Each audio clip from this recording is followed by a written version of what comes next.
जय श्री राम। आज सारा भारत 500 वर्ष के पश्चात आए हुए इस राम मंदिर में प्रतिष्ठा यानी रामलला, जो भारत का हार्द माना जाता है, भारत के सर्वोपरि कहे जा सकते हैं, उन रामलला को जो न्याय हम भारतवासी नहीं दे पाए थे पिछले 500 सालों से, उन्हें पुनः अपने स्थान पर प्रतिष्ठित करने का सुअवसर हमारी आंखों के सामने, हम जिसके विटनेस बनेंगे, हम जो साक्षी रहेंगे, वहां हमें मिल रहा है। क्या खुशी है। मैंने जन जन के चेहरे पर यह खुशी देखी है, चाहे वो किसी भी तबके का इंसान हो, चाहे वो सुपर अमीर वर्ग का इंसान हो, चाहे वो मिडिल क्लास हो, चाहे वो सबसे लोवेस्ट लेवल का आदमी हो। हर किसी के चेहरे पर एक ही बात, हमारे रामलला, हमारे अयोध्या के राम, हमारे भारत के राम, इस रामलला को विराजमान करने के लिए आज सारा भारत उत्सुक है। पुनः दिवाली, वो दीप जलते थे जब राम वनवास से वापस आए होंगे अयोध्या, और जो दीप जलाए होंगे अयोध्या में, उस दीप में तो केवल अयोध्या ने दीप जलाए थे। सारा भारत एक साथ पुनः दीपावली, अभी तो दीपावली को गए कुछ ही महीने बीते हैं, मेरे ख्याल से 1-1.5 महीना, अब पुनः दीपावली का अवसर हमें प्राप्त हुआ और ये अवसर के हम साक्षी बन रहे हैं। इससे बड़ा सौभाग्य हम क्या कहेंगे। कई दिनों से मैं देख रहा हूं कि इतने मंगल अवसर पर भी कोई ना कोई विघ्न जरूर आते हैं। जब 500 सालों के विघ्न टल चुके हैं, तब ये चिरकुट विघ्न, जो छोटे मोटे विघ्न आ रहे हैं, उसे तो हम गिनती में ही न लाए तो बेहतर है। सेक्युलर इंडिया, सर्वधर्म संभाव कहने वाला इंडिया, ये वही इंडिया है जिसने सभी धर्मों को अपने अंदर अच्छे से समाविष्ट किया है। लेकिन आज क्या दुर्दशा है कि हम उसी राम के भारत में, उसी राम की अयोध्या में उन्हीं को प्रतिष्ठित करना है, और हमने 500 साल तक लड़ाई की। उस लड़ाई की जीत के बावजूद आज कई ऐसे लोग हैं जो अपनी निम्न वर्गीय सोच और बिल्कुल जीरो लेवल का व्यवहार समझने वाले लोग, उन्होंने अपनी विरोध को दर्शाया है, अपना एक जो आक्रोश मन में भरा है कि ये कैसे हो गया। 500 साल तक हम और हमारे पूर्वज इसका विरोध करते रहे और हमने अपना एक वजूद बनाया, और आज हमारा वजूद मिटा दिया गया, तहस नहस कर दिया गया, और आज रामलला विराजमान होने जा रहे हैं। वो 11 दिन का जो समारोह है वो शुरू हो चुका है, तैयारियां जोर शोर से चल रही हैं। मुझे बात करनी है खुशी की, लेकिन अपनी खुशी को जाहिर करने से पहले मैं कुछ चीजें ऐसी कहना चाहता हूं जिसके कारण थोड़ी सी अव्यवस्था या थोड़ा सा असमंजस सभी लोगों में छाया हुआ है। हम कहते हैं जिन्हें सनातन के जगत गुरु, वो होते हैं शंकराचार्य जी। आदि शंकराचार्य से शुरू हुई उस परंपरा को बखूबी निभाते हुए शंकराचार्य आज 4 मठों के मठाधीश, और रामलला को अयोध्या में विराजमान करने के लिए जिनका बहुत बड़ा योगदान है, ऐसे शंकराचार्य जी को पहले मैं शत शत नमन करता हूं। और उनकी प्रतिभा से कौन परिचित नहीं है।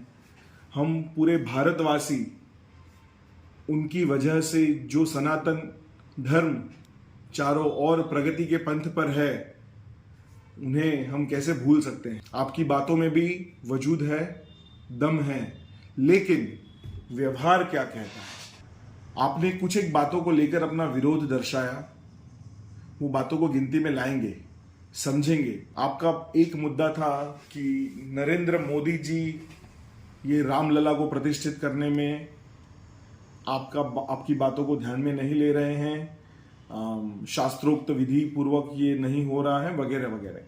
सबसे पहली बात, ये मंदिर बनाने का बीड़ा केवल नरेंद्र मोदी का नहीं, अपितु हम सभी लोगों का है, और इसमें योगदान नरेंद्र मोदी का बातचीत वगैरह करने में हो सकता है। निर्णय सुप्रीम कोर्ट ने लिया था और पूरी जनता इस निर्णय के पक्ष में थी, इंक्लूडिंग आप भी इसी पक्ष में थे कि रामलला का मंदिर होना चाहिए। जिस चबूतरे पर राम जी की पूजा बरसों तक होती रही, और आज जब इतने भव्याति भव्य मंदिर में उनकी प्रतिष्ठा का समारोह होने जा रहा है, उसमें आप विरोध करें, ये अच्छी बात नहीं है। हम चाहे जितना आपको फॉलो करें, लेकिन जब बात इस स्तर पर आती है कि हमारे विरोधी कितने हैं, हम सनातनियों के विरोधी भारत को छोड़ के पूरा विश्व है, उस विश्व में हम अपना डंका बजाना चाहें तो हमें एक होना होगा। बहुत सारी चीजों को अपवाद के रूप में स्वीकार कर लेना चाहिए, हम उसका स्वीकार नहीं कर पा रहे हैं। क्यों नहीं कर पा रहे हैं? आज मैं 2 लाइनें कहना चाहता हूं, शंकराचार्य जी को खास सुननी चाहिए, और बहुत बार सुनी होगी, उन्होंने खुद रटी भी होंगी और जनता को सुनाई भी होगी। वो है, मंगल भवन अमंगल हारी, द्रबहुस दशरथ अजर बिहारी, राम सिया राम जय जय राम।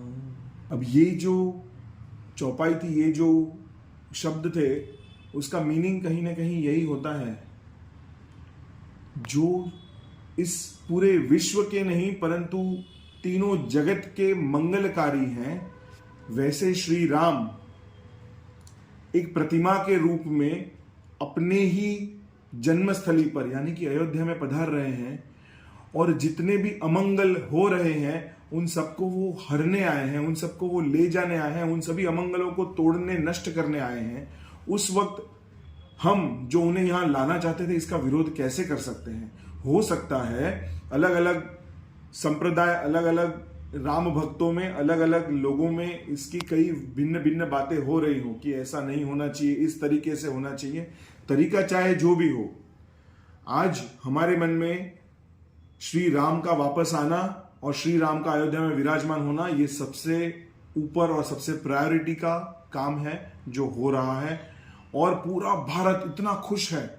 आप चारों मठाधीश अगर इसमें अच्छी तरीके से जुड़ते, हंसते हुए जुड़ते, चाहे आपका विरोध हो, तब भी उसे ये माना जाता कि कितने उदार हृदय हैं, उन्होंने ऐसा तोड़ निकाला कि शास्त्रोक्त विधि या जो भी उन्हें लगा कि ये सही नहीं है, उसके बावजूद उन्होंने एक तरह का सपोर्ट दिया, अच्छे कार्य को करने वालों को आगे बढ़ाया। पूज्य शंकराचार्य जी, आप सन्यासी हैं। सन्यास लेने का मुख्य हेतु प्रायः सभी लोगों का आध्यात्म में आगे बढ़ने का, अपनी आत्मा की खोज, हम आत्मा से परमात्मा से कैसे जुड़े, ये अंदर की तरफ अंदरूनी एक यात्रा होती है। उस यात्रा में से आप ये राजनीति की यात्रा पर क्यों निकल रहे हो? राजनीतिज्ञों को एक देश चलाना है, उनको ये ध्यान रखना है कि विरोधी गलत चीजों को सामने लाकर और हमें ही ढाल बनाकर अपने बाण न चलाए। आप किनको सहारा दे रहे हो? इस वक्त अगर आप कह रहे हो कि मोदी इलेक्शन को लेकर के अपना पॉलिटिकल एजेंडा चला रहे हैं, तो यही सही कोई भी करेगा। आज रामनवमी ना होकर के आज ही रामनवमी हम क्यों ना मना सकते? राम का नाम रटने के लिए, राम का मंदिर बनाने के लिए मुझे जहां तक एक आध्यात्मिक व्यक्ति को ये जान पड़ता है कि इसमें किसी मुहूर्त तक की आवश्यकता नहीं है, जबकि हम उत्तम मुहूर्त देखेंगे, सब कुछ अच्छा करने की कोशिश करेंगे, लेकिन जितना जल्दी हो सके रामलला को हम अयोध्या में विराजमान करने की कोशिश करेंगे। आप अपना ये जो विरोध है उसमें जो भी पॉइंट्स आपने रखे हैं कि नरेंद्र मोदी पॉलिटिक्स करता है, वो पॉलिटिशियन है, वो पॉलिटिक्स करेगा ही, लेकिन आज उनकी पॉलिटिक्स, उनकी राजनीति से 500 साल से जो निष्कर्ष नहीं निकल रहा था वो निकला। आपकी जो मंशा थी कि राम जी अपने अयोध्या के मंदिर में विराजमान हो सके, तो वो हो रहे हैं। अब बात आती है विधि विधान की। विधि विधान होने चाहिए, कायदे से होने चाहिए, लेकिन अपवाद रूप में द्रव्य, क्षेत्र, काल और भाव, इन चारों को जब हम नजर में रखते हैं, तब अगर कुछ चेंजेस करने पड़े तो आप जैसे आचार्यों के हाथ में वो सत्ता है कि आप उसे चेंज करके जो भारतवर्ष के लिए बेनिफिशियल हो, जो भारतवर्ष के लिए सबसे फायदेमंद हो, वो करना चाहिए। आज समस्त सनातनी आपका मुख देख रहे हैं, एक सेकंड के लिए पीछे हट कर रहे हैं, जबकि इतना खुश मन है उनका। लेकिन ये जो चीज आप लेकर आए जो लोग नहीं जानते थे, उससे लोगों के मन में एक डर बैठा। लोग जो अपनी खुशी दुगनी तिगनी चौगनी कर सकते थे, वो लगभग दुगनी तक आके रुक गई, तिगुनी चौगनी नहीं हो सकी। देखिए, रामलला तो आपके विरोध होने के बावजूद 22 जनवरी 2024 को अपने स्थान पर विराजमान होंगे। आप इस खुशी में खुश क्यों नहीं है? आपके जितने भी वीडियोस मैंने देखे, परम पूज्य शंकराचार्य जी, मैंने उन सारे वीडियोस में ये चीज नोटिस की कि आपके चेहरे पर रामलला के आने की या इस केस की सुनवाई को जीतने की कोई खुशी नहीं। बस केवल प्राइम मिनिस्टर के प्रति, इंडिया के प्रधानमंत्री के प्रति, नरेंद्र मोदी के प्रति एक दुर्भावना या जो भी कड़वाहट है केवल विधि विधान को लेकर के, उसका आक्रोश आपके चेहरे पर साफ नजर आ रहा था। क्या एक सन्यासी के चेहरे पर ऐसा आक्रोश शोभा देता है? सन्यासी वो होता है जिसका हृदय बहुत उदार होता है। जब कुछ न्यायपूर्ण होने जा रहा है, वहां विधि विधान शायद थोड़े कम हो या ना हो या ठीक तरीके से पालन ना भी हो, तब भी उसका तोड़ निकाला जा सकता है, ये आप स्वयं जानते हो। क्या मैं आपकी खुशी नहीं देख सकता? मैं आपके चेहरे पे भी एक स्माइल, एक मुस्कान देखना चाहता हूं, ताकि हम पूरे भारतवर्ष के लोग संतोष की सांस लेकर, और जैसे मैंने कहा था, तिगुना चौगुना 5 गुना खुशी का माहौल बना सके। क्या हम ऐसा नहीं कर सकते? आप विरोध करते रहेंगे और रामलला विराजमान नहीं होंगे? वो तो विराजमान हो जाएंगे। लाखों लोग, लाखों दर्शनार्थी आएंगे। आपने कहा यह पर्यटन स्थल बन जाएगा। पर्यटन स्थल नहीं बनने के पीछे आप अपना पूरा बल लगा दीजिए, और मैं कहता हूं, मैं भी आपके साथ हूं। हम इसे पर्यटन स्थल नहीं बनाएंगे, हाँ, पर पूरे भारत की 130 करोड़ की जनता, 140 करोड़ की जनता, उसमें से भी जो राम भक्त हैं, ये सारे के सारे वहां एक बार दर्शन के लिए जाना चाहेंगे। उसके लिए उसका जो इंफ्रास्ट्रक्चर होना चाहिए, वो जैसा होना चाहिए, आज की आधुनिकता उसी को सपोर्ट करने के लिए है। मैं वहां पे फिल्म थिएटर्स वगैरह वगैरह नहीं, पर अगर इतने लोग वहां दर्शन करने जाएंगे रामलला जी के, तो वहां पे उपयुक्त मेडिकल व्यवस्था, उपयुक्त राहदारी, मतलब रास्ते वगैरह, जो कुछ खाने पीने के संसाधन, ये सारे अच्छी तरीके से उपलब्ध होने चाहिए। हिंदुत्व साफ नजर आए वैसी व्यवस्था होनी चाहिए। ये तो मैं खुलकर कह रहा हूं कि ऐसा होना चाहिए, जो आप भी कह रहे हो। लेकिन फिर भी मेरा विरोध नहीं है और आपका विरोध है। मेरे विरोध का कोई यहां पे इंपॉर्टेंस नहीं है, लेकिन आपके विरोध का बहुत इंपॉर्टेंस है। आप शंकराचार्य जी हैं। आप सनातन को सालों साल से, जो आदि शंकराचार्य थे, वहां से चली आई हुई परंपरा को आपने आज भी भारत में अखंड रखा हुआ है। मैं इतना कहना चाहूंगा कि इस अखंडता को तोड़े नहीं। आप राजनीतिज्ञ ना बने, आप सर्वसामान्य जन नहीं हो, आप यहां की प्रजा में से उनके गुरु हो, आप महान हो, आप ज्ञानी हो, आप आध्यात्मिक हो। तो आध्यात्मिक रूप से ये जनता तक कैसे पहुंचे, और जनता सेक्युलरिज्म के नाम पे अन्य विपक्षी जो लोग थे, विपक्षी यानी जो रामलला का मंदिर बनने नहीं देना चाहते थे, जो बाबरी मस्जिद ढाना तक नहीं चाहते थे, लाखों लोगों की जान गई, ये सब कुछ हुआ। इसमें मेजर रोल जिन लोगों ने विरोधियों का निभाया था, उन लोगों को खुशी मिले, ऐसी बात आप क्यों कर रहे हैं?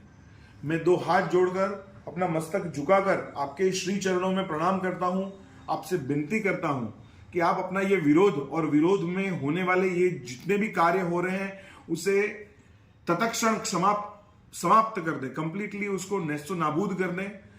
अपना साथ अपने सनातनियों को दें। अभी ऐसा लग रहा है कि हमारे सनातन के जगत गुरु हमारे सनातनियों के साथ ही नहीं है। आपका उपदेश हमें आगे भी सुनना है, और पूरी जिंदगी हमें इस बात का रटन करना है कि कैसे हम अपने सनातन को आगे लेके जाएं, अपने पीढ़ियों को ये बात बताएं। लेकिन आज हमारी पीढ़ी कह रही है कि हमारे ही 100 लोग थे, उसमें से 50 लोग सनातनी थे, और 50 लोगों में से 25 लोग ऐसे थे जो सनातनियों का विरोध करने वाले अन्य सनातनी थे। अब हम कहां जाएं इसमें? हम किस तरीके के सनातनी बने? तो ये अलग अलग मत संप्रदाय ना हो, अलग अलग मारामारी वगैरह ना हो, अलग अलग प्रॉब्लम्स क्रिएट ना हो, अच्छी तरीके से प्रभु राम अपनी अयोध्या में विराजमान हो, और हम सभी लोगों को और हमारी पीढ़ी दर पीढ़ी सभी को इनके दर्शन प्राप्त हो। उस जगह का जो इंपॉर्टेंस है, अयोध्या की धूल भी हम अपने माथे पर लगाते हैं। क्यों? कभी ना कभी यहाँ पर रामलला के चरण पड़े हैं और हम जैन हैं, तो हमारे जो आदिश्वर भगवान थे, आदिनाथ भगवान थे, ऋषभदेव भगवान थे, उनकी भी जन्मस्थली अयोध्या है। करोड़ों करोड़ों साल पहले इसी अयोध्या पर राज करने वाले महान विभूतियों को, मतलब ये जो जगह है, ये जो अयोध्या है, वो कितनी शाश्वत जगह है, कितनी पवित्र जगह है। उस पवित्र जगह की मिट्टी, आज ऐसे लोग, मैंने कभी अयोध्या देखी नहीं है, पर अब इतना उत्सुक हूं कि मैं तुरंत जाना चाहता हूं। सो मेरी आपसे विनती है कि आप अपना विरोध वापस ले लें, अन्यथा हम सभी को बहुत दुख होगा। जय श्री राम।